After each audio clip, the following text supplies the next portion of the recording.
Sir मैं निर्दोष हूं सर। मैंने किसी का खून नहीं किया सर। जानते हो ये क्या है? डीएनए रिपोर्ट है सर। फिर तो तुम्हें ये भी पता होगा कि इस रिपोर्ट में क्या लिखा है, और फिर भी तुम चाहते हो कि मैं मान लूं कि तुम निर्दोष हो, तुम गुनहगार नहीं हो। सर आपने हमेशा हमें ये सिखाया सर कि सच से बड़ा दुनिया में कुछ भी नहीं है सर। इस केस की भी यही सच्चाई है सर। मैंने किसी का खून नहीं किया सर, मैं सच कह रहा हूं। अगर तुमने खून नहीं किया है तो फिर तुम्हारा खून उस हथियार पे कैसे पंकज? मुझे नहीं पता सर। कैसे नहीं पता तुम्हें? हा? ये जो तुम्हारे हाथ पर चोट लगी है, ये जो खून का निशान है, वो चीख चीख के कह रहा है कि गुनहगार तुम ही हो पंकज, तुम हो। सर मैंने आपको बताया था सर, मैं ऑटो से जब ब्यूरो आ रहा था सब तब कटा था सर।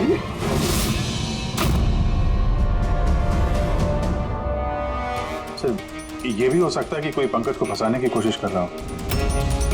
पंकज, जिस आदमी ने तुम्हारा हाथ काटा था, शायद वही तुम्हारे खून का सैंपल लेके गया हो क्राइम सीन पे डालने के लिए। सर नहीं सर, सैंपल नहीं हो सकता उसके पास। उसने जैसे ही मेरा हाथ काटा था सर तो वो चला गया था और खून तुरंत नहीं आया था सर, थोड़ा टाइम लगा था। उसके पास मेरा सैंपल नहीं हो सकता सर। अगर तुम्हारा खून किसी ने नहीं दिया तो फिर तुम्हारा खून क्राइम सीन पर सिर्फ एक ही तरीके से जा सकता है पंकज, और वो भी तब जब तुम वहां खून करने गए थे तब। ये क्या बात हुई सर?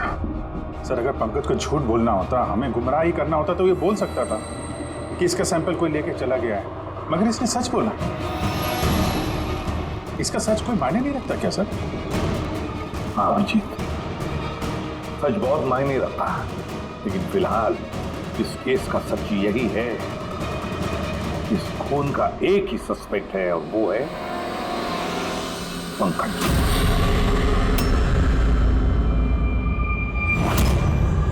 मैं तुम्हें सीआईडी से सस्पेंड कर रहा हूं। सर मेरा एक ही चीज है सर, मैं सच कह रहा हूँ। मैंने खून नहीं किया, मुझे मेरे पिताजी की कसम है सर। पंकज, तुम्हारी गन और बैच। सर, एक बेटा अपने पिता के श्राद्ध के दिन उसकी झूठी कसम कैसे खा सकता है सर? मैंने तुमसे नहीं पूछा फ्रेडी। गन और बैच।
ये एकदम गलत हो रहा है।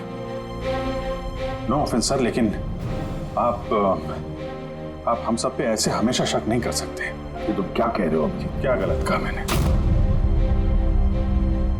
जब भी कभी किसी सीआईडी ऑफिसर के ऊपर झूठा इल्जाम लगता है, आप हम पे कभी भरोसा नहीं करते। तुम क्या बोल रहे हो अभिषेक? मुझे तुमसे ये उम्मीद नहीं थी। हमारी भी थोड़ी बहुत उम्मीद है सर आपसे। आपके एक इशारे पे जान देने को तैयार खड़े रहते हैं हम लोग। तो क्या इतनी सी उम्मीद रखना गलत है कि हमारे बुरे वक्त पे आप हमारा साथ देंगे, हम पे भरोसा रखेंगे? तो क्या मैं साथ नहीं दे रहा? सच जाने की खुशी नहीं कर रहा हूं मैं? सच के इस सफर में आपने कई बार हमारे आत्मसम्मान को चोट पहुंचाई है सर, हमारे फर्ज, हमारी वफादारी पे शक करके। जब मुझ पे झूठे इल्जाम लगे थे, आपने मुझ पे भरोसा नहीं किया था। और जब तक अभिजीत निर्दोष साबित नहीं होता, उसे जेल में ही रहना होगा।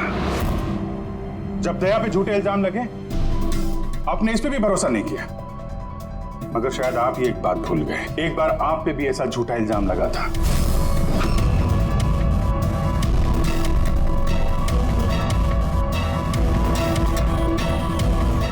उस वक्त हम में से किसी ने भी आप पे शक नहीं किया था, बल्कि एक मजबूत दीवार बन के सामने डटे खड़े रहे थे ताकि आपके ऊपर आंच ना आ सके।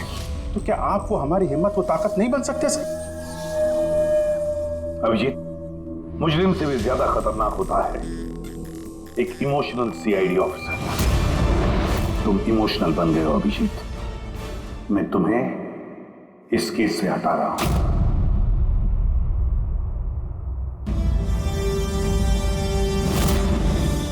दया, पूर्वी, अब से पंकज की केस तुम दोनों इन्वेस्टिगेट करोगे, सिर्फ और सिर्फ तुम दोनों। ठीक है सर। अब आपको मुझ पे इतना भी भरोसा नहीं रहा कि मैं इस केस को न्यूट्रल तरीके से देख पाऊंगा भी या नहीं। इतने साल की ड्यूटी का ऐसा मेडल तो किस्मत वालों को मिलता है। Thank you sir.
अपनी पीठ मेरी तरफ करके खड़े हो जाओ। चलो ये भी करके देख लेते हैं।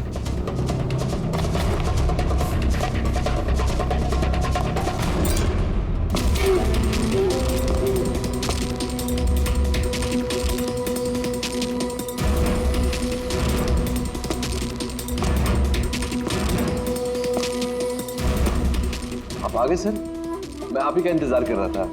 आप देखिए वहां फाइल पड़ी है, उसमें पूरा फाइनेंशियल प्लान पड़ा हुआ है और मुझे पूरा यकीन है कि आपको बहुत पसंद आएगा।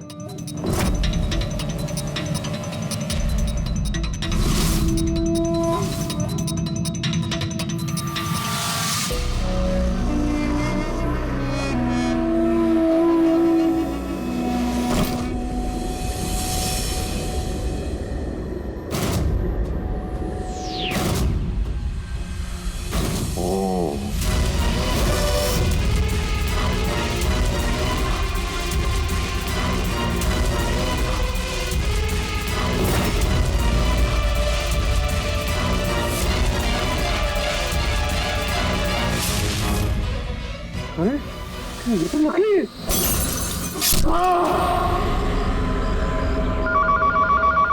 Hello ACP Pradyuman here. What? कब? अच्छा ठीक है।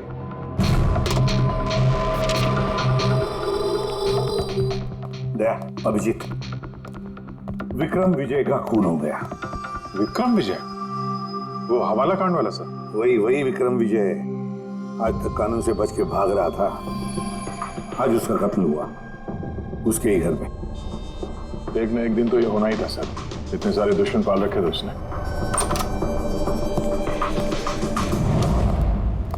सर रियली सॉरी सर, थोड़ा लेट हो गया। क्या बात है पंकज, कहाँ रह गए थे तुम? सर वो डैड का श्राद्ध था सर, आज मंदिर गया था सर पूजा करने। ठीक है, और ये हाथ में क्या हुआ? ये सर ये आते हुए लग गया, मामूली चोट है, इतना जोर से नहीं लगा सर। ठीक है, तैयार हो जाओ, एक मर्डर केस आया हुआ है। अब ये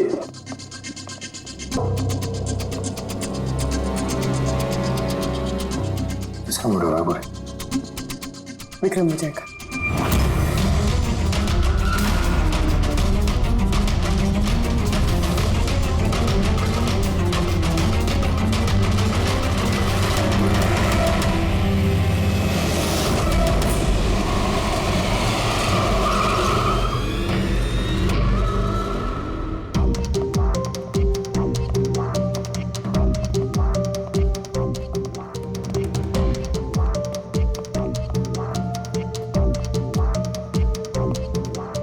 सीआईडी? जी हाँ। सर मैं गोपाल हूँ, विक्रम सर का मैनेजर। ये तीनों कौन? ये मोहित, विशाल और ये राघव है, ये सर के सिक्योरिटी गार्ड्स हैं। और आप? ये विक्रम सर की वाइफ हैं मधु मैडम, और बाकी सब स्टाफ है। बॉडी कहाँ है? सर बॉडी अंदर है। ये गर्दन पे वार किया है, अब पेट और छाती पे भी मारा। धोनी पक्का करना चाहता था कि किसी भी तरीके से ये बचने ना पाए।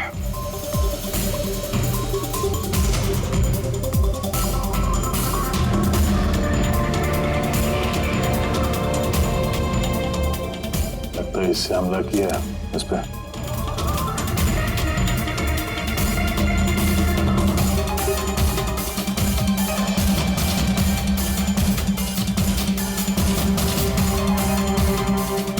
विक्रम के फोन पे आखिरी मैसेज किसी अननोन नंबर से आया।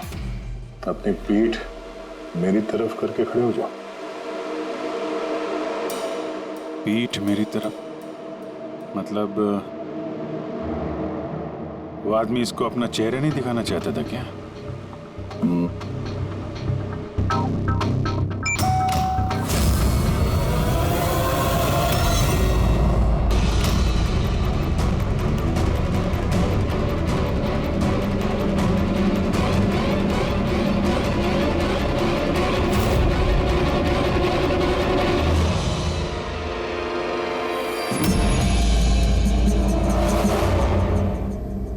ये देखिए सर, उद्यान में से मुझे क्या मिला है?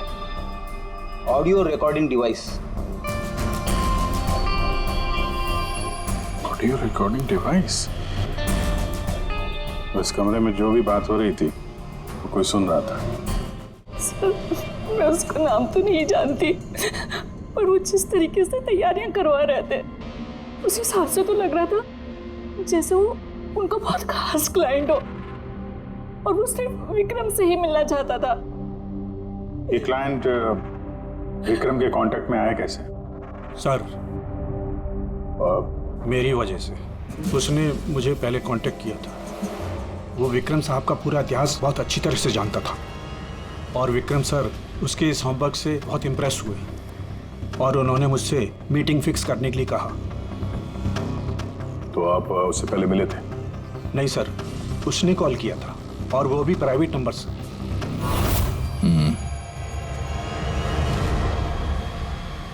तो आप लोगों ने मीटिंग से पहले पूरी तैयारी कर ली थी? हाँ जी सर। उस कमरे को अच्छी तरह से चेक कर लिया था?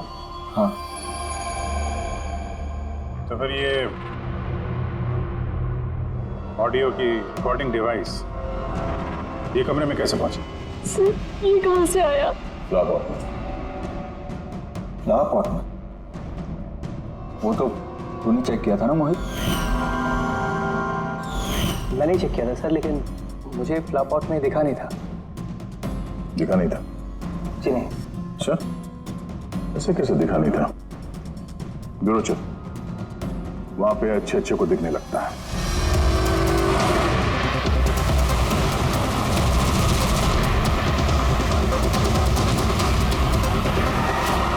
मोहित पे नजर रखना। गोली में चलाना। कैलाश सर? हाँ, कौन है ये? सीबीआई ऑफिसर है कैलाश जी। कैसे है सर? बढ़िया। क्या बात है सर, आपने अचानक रास्ता रोक लिया?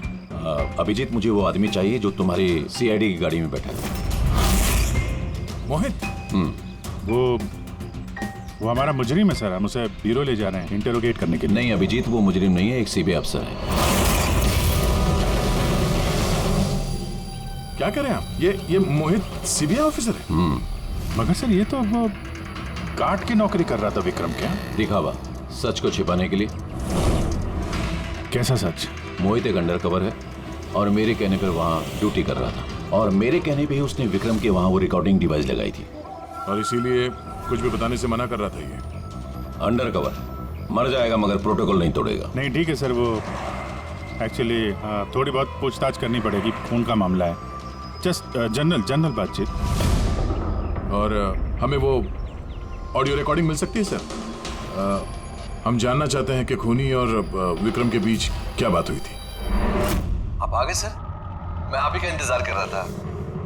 आप देखिए वहां फाइल पड़ी है, उसमें पूरा फाइनेंशियल प्लान पड़ा हुआ है, और मुझे पूरा यकीन है कि आपको बहुत पसंद आएगा। ये नोट तो नकली है। सर, ऐसा लगता है कि विक्रम विजय खूनी को जानता है, इसलिए खूनी ने उसे अपना चेहरा देखने ही नहीं दिया। और जैसे ही विक्रम को पता चला कि जो पैसे उसे दिए गए हैं वो नकली हैं, खूनी ने उसे मार दिया और बैग लेके चला गया। तो काम करते हैं, इस मोहित से अंडरकवर कॉप से पूछताछ करते हैं। सॉरी सर, ये केस अभी तक बंद नहीं हुआ, इसलिए अगर मैं आप लोगों को कुछ भी और बताता हूँ तो वो प्रोटोकॉल का उल्लंघन होगा, विच आई डोंट वांट। देखो मोहित, मैं तुम्हारे प्रोटोकॉल की इज्जत करता हूँ, मगर कोई तो ऐसी चीज होगी ना जो तुम्हारी इन्वेस्टिगेशन के दौरान तुम्हें मिली हो, मगर तुम्हारे प्रोटोकॉल के दायरे में होने के बावजूद भी तुम हमें बता सकते हो। कुछ तो बताओ जिसके जरिए हम खूनी तक पहुंच सके। मैं आप लोगों को केवल इतना बता सकता हूँ कि पिछले काफ़ी सालों से सीबीआई इस विक्रम विजय के पीछे लगी हुई थी। आज से 15 साल पहले सन 2002 में सीबीआई ने एक अंडरकवर ऑफिसर को भी विक्रम विजय के पीछे लगाया था, कुछ खास सबूत इकट्ठा करने के लिए, लेकिन कुछ हासिल नहीं हुआ और अनफॉर्चुनेटली हमारे वो ऑफिसर मारे गए। एक मिनट, नाम क्या था इस ऑफिसर का? इंस्पेक्टर अधिराज।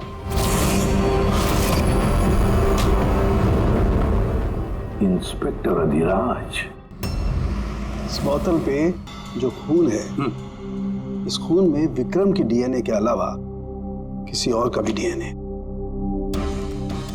विक्रम के डीएनए के अलावा किसी और का भी डीएनए है? मेरे कहने का मतलब है कोई और भी था। कौन था सारुण के? तो विक्रम ने डाटाबेस में कंपेयर करके देखा, मैच करके देखा तूने? उसकी जरूरत नहीं पड़ी। जरूरत नहीं पड़ी का क्या मतलब है सारुण के? किसका डीएनए है वो डीएनए पंकज का है। What? वो डीएनए पंकज का है? हमारे पंकज का? हमारे पंकज का। यार ये कैसे हो सकता है? CID officer Pankaj, CID officer Pankaj खून कर सकता है? हमारा एक ऑफिसर खून में है। लेकिन सर पंकज खून क्यों करेगा? वही तो, सीआईडी ऑफिसर खून क्यों करेगा? सर, विक्रम के घर से 1 किलोमीटर की दूरी पर पुलिस को एक लावारिस मोटरसाइकिल मिली है सर। किसकी मोटरसाइकिल है वो? सर वो पंकज की है।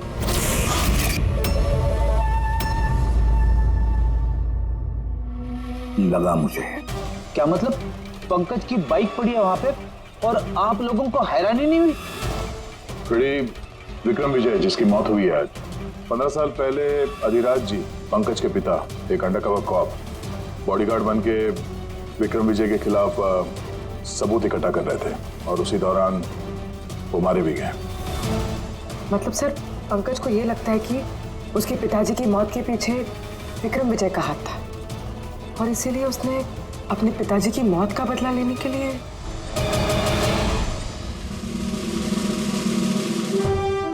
पंकज कहाँ है?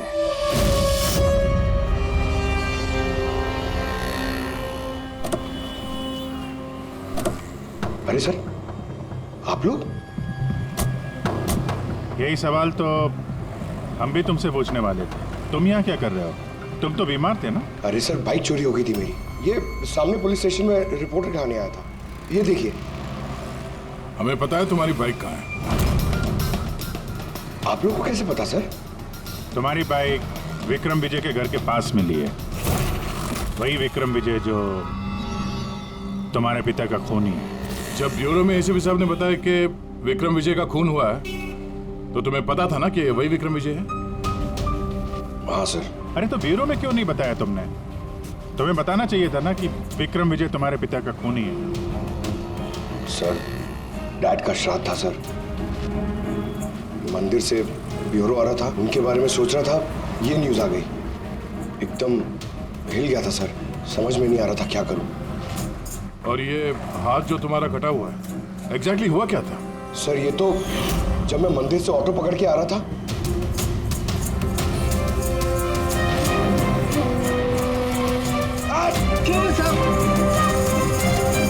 तो एक अनजान आदमी ये घाव देके चला गया, यूं ही बेवजह। सर, मैं जानता हूँ यकीन करना थोड़ा मुश्किल है, लेकिन सच यही है सर।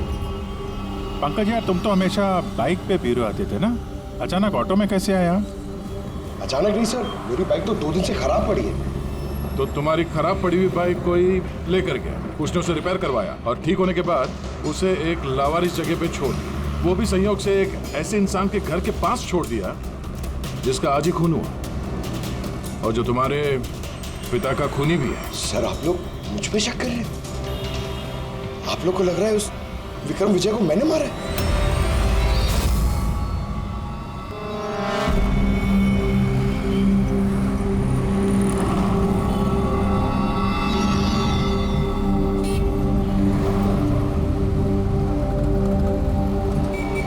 अगर ये पंकज अपने घर से विक्रम के घर पे गया होगा तो वो यहाँ इस जंक्शन से ही गुजरा होगा।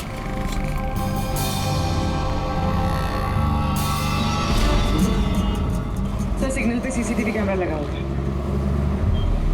इस सीसीटीवी कैमरा के फुटेज से पता चल जाएगा कि पंकज यहाँ से गया था उस बाइक पे या कोई और था वो।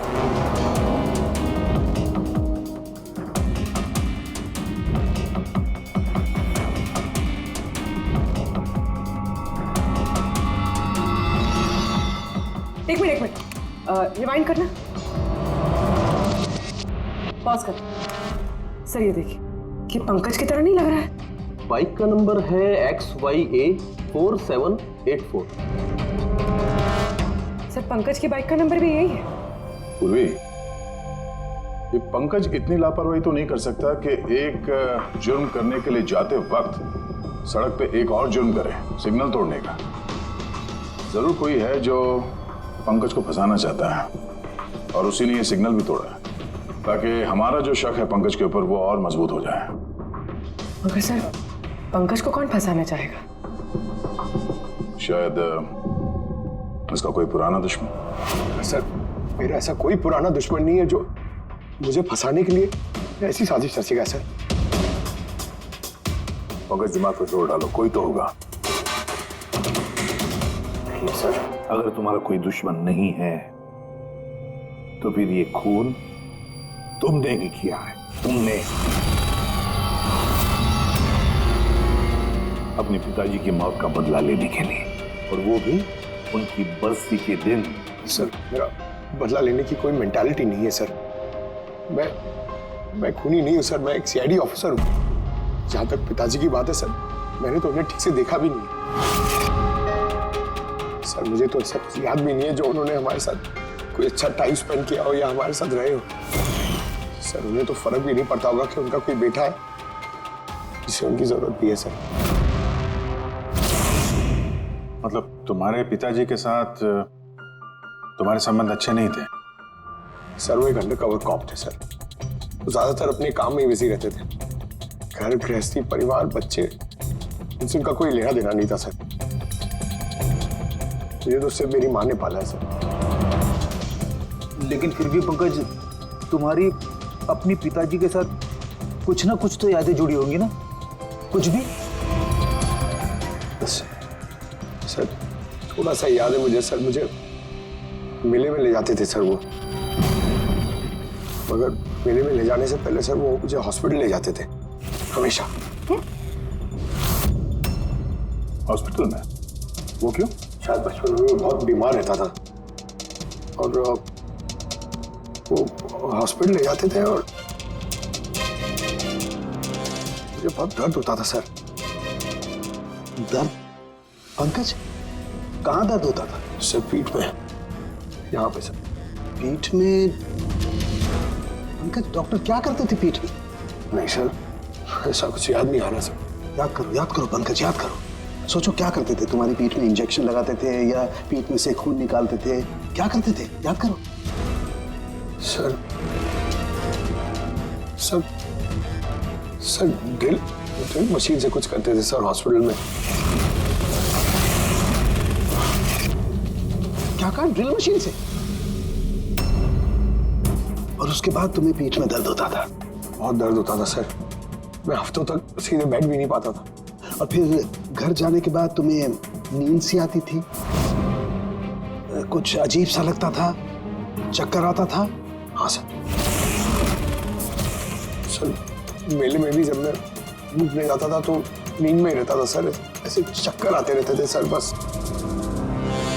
लेकिन सर इस बात का इस केस से क्या लेना देना? लेना देना है बस। मुझे लगता है इसके पिताजी ने इसकी बहुत छोटी उम्र में इसका बोन मैरो डोनेट करवा दिया था। लेकिन सर बच्चों का बोन मैरो डोनेट करवाना तो गैर कानूनी है ना? गैर कानूनी है, लेकिन मुझे लगता है बॉस पैसे की वजह से या किसी भी और वजह से उस डॉक्टर ने इसके पिताजी के लिए ये सब कुछ किया था। वो ठीक है सर, लेकिन मेरी समझ में अभी भी ये नहीं आ रहा है कि इस बात का इस केस से क्या कनेक्शन है? कनेक्शन ऐसे है पूर्वी कि कई बार जब बोन मैरो डोनेट किया जाता है तो जिसे बोन मैरो डोनेट किया जा रहा है उस व्यक्ति को ह्यूमन काइमेरिज्म हो जाता है। ह्यूमन काइमेरिज्म? ये क्या है सर के साथ? यूं समझो कि जिस व्यक्ति को बोन मैरो डोनेट किया जा रहा है उस व्यक्ति के शरीर में 2 डीएनए पैदा हो जाते हैं। एक डीएनए वो जो उसका खुद का है, ओरिजिनल, और दूसरा डीएनए वो जो बोन मैरो जिसका ट्रांसप्लांट हुआ है उसका। इसका मतलब है सर पंकज का बोन मैरो जिसे मिला शायद उसके खून में भी ये पंकज का डीएनए शामिल है। Exactly that. बस मुझे लगता है कोई बहुत ही खास होगा वो जिसके लिए पंकज के पिताजी ने ये सब कुछ किया। कोई ऐसा खास आदमी जो पंकज के पिताजी इंस्पेक्टर अधिराज के बहुत ही करीब था और उसकी मौत का बदला लेने के लिए उसने ये खून कर डाला। पर कौन?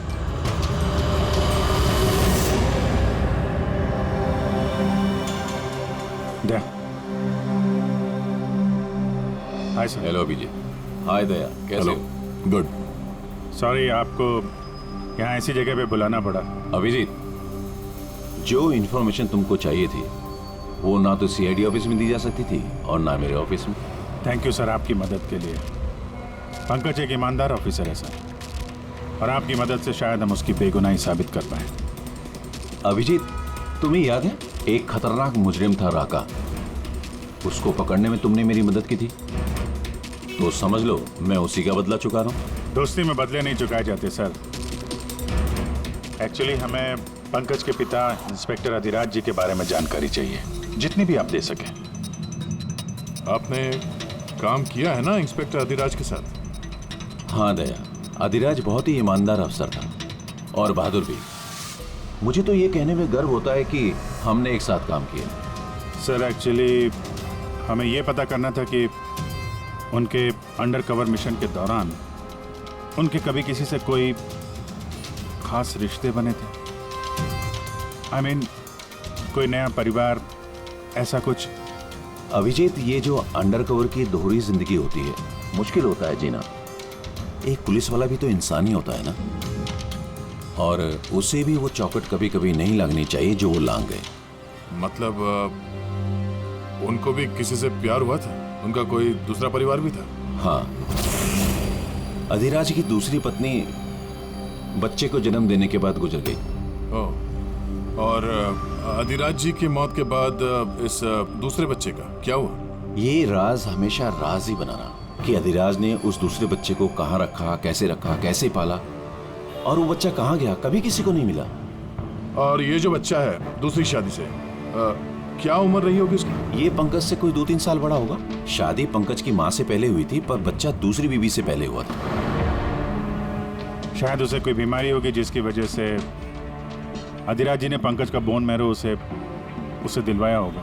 और अपने पिता की मौत का बदला लेने के लिए खून शायद पंकज के सौतेले भाई नहीं किया।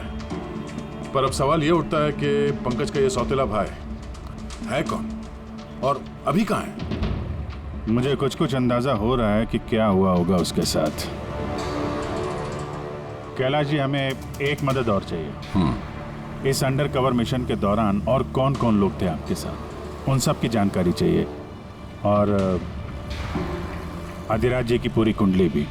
अभिजीत, ये जरा मुश्किल होगा। जानता हूं सर, ये थोड़ा मुश्किल है, लेकिन किसी की बेगुनाही साबित करनी है, और आप यकीन रखिए सारी इंफॉर्मेशन हमारे बीच में रहेगी बस। ओके। अरे यार, और कितना इंतजार करना पड़ेगा? ये लोग टाइम पे आते क्यों नहीं?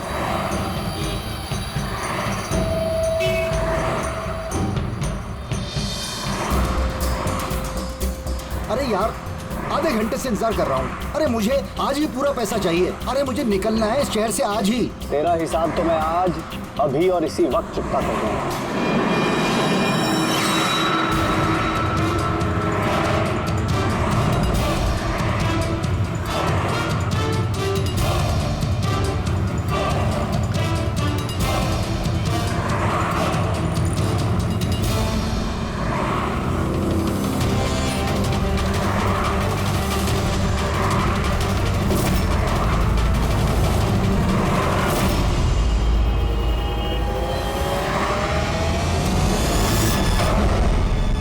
अकाउंट सीआईडी बंद करेगी। ये सर के सिक्योरिटी गार्ड्स हैं। नहीं अभिजीत, वो मुजरिम नहीं है, एक सीबीआई अफसर है।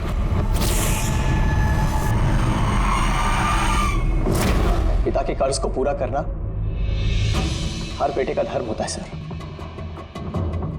और जो बेटा ऐसा करता है वही अच्छा बेटा कहलाता है, और वो हूं मैं। तुमने तो किया नहीं, मैंने लिया अपने पिता की मौत का बदला। देखो मोहित, तुम दोनों के पिताजी इंस्पेक्टर अधिराज एक नेक, ईमानदार और बहादुर इंस्पेक्टर थे। क्या लगता है तुम्हें, उन्हें तुम जैसे मुजरिम बेटे पर गर्व होगा या पंकज जैसे ईमानदार सीआईडी ऑफिसर पर? तो सच बात तो यह है कि पिताजी को हमेशा से इस पंकज पर गर्व था, और प्यार भी वो इससे ही ज्यादा करते थे। मुझे तो उन्होंने अनाथ आश्रम में डाल दिया था सर, ताकि उनके दूसरे परिवार पे कोई आंच ना आ सके। वो ये बात बताती तो हमारे पास आई क्यों नहीं? मैं तो भाई हूं तुम्हारा यार, हम दोनों मिलकर पकड़ते विक्रम को, और कानून के रास्ते। नहीं चाहिए थी मुझे तुम्हारी मदद। हमारे पिताजी के कातिल को कैसे पकड़ना है और कैसे उससे बदला लेना है, ये सारी प्लानिंग मैंने कर रखी थी सर, बहुत सालों से। और यही कारण है कि मैं सीबीआई ऑफिसर बना, और ठीक हमारे पिताजी की तरह ही एक अंडरकवर ऑपरेशन पे गया विक्रम विजय के खिलाफ।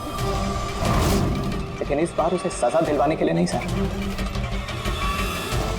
बल्कि उसे खत्म करने के लिए। एक सीबीआई ऑफिसर होकर भी तुमने जुर्म किया। तुम जैसे लोगों की वजह से ही लोग कानून पर विश्वास करने से कतराते हैं।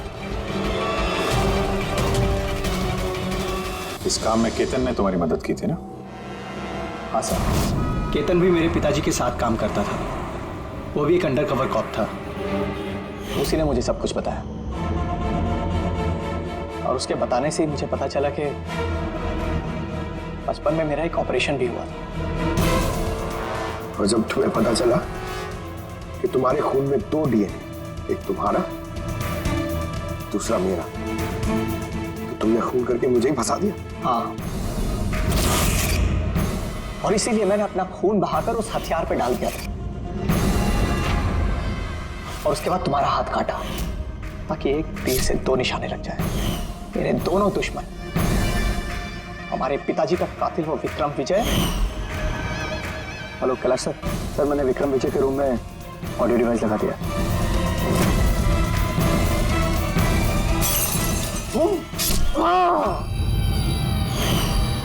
और तुम मुझसे इतनी नफरत क्यों है तुम्हें भाई?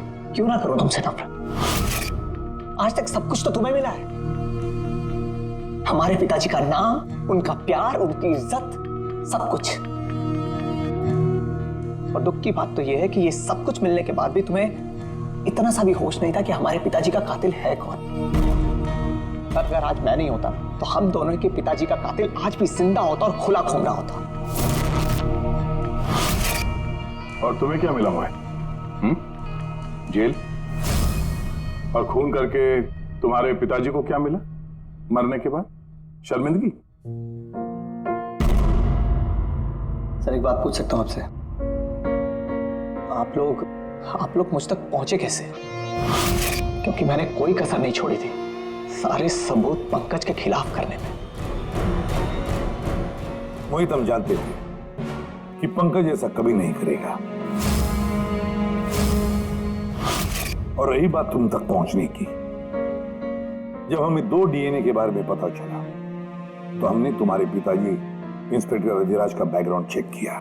उसमें हमें पता चला कि उनका और भी एक बेटा है,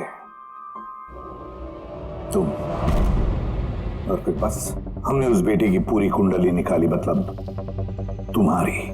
और फिर सारा मामला समझ में आ गया। बहुत गलत किया तुमने मोहित, बहुत गलत किया। कानून तुम्हें कड़ी से कड़ी सजा देगा, शायद उम्र कैद या फांसी।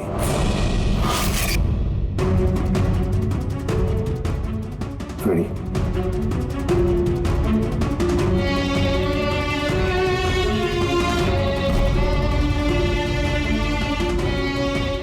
Ready sir.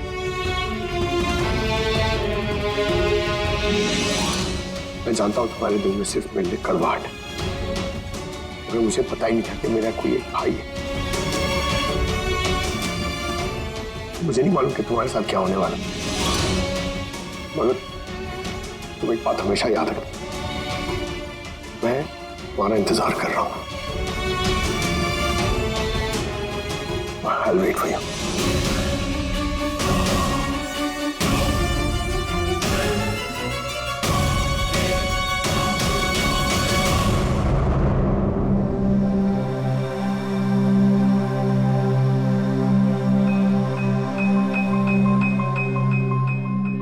पंकज, देखो, तुम्हारे में ये जो अच्छाई है ना, इसे कायम जिंदा रखा, कायम।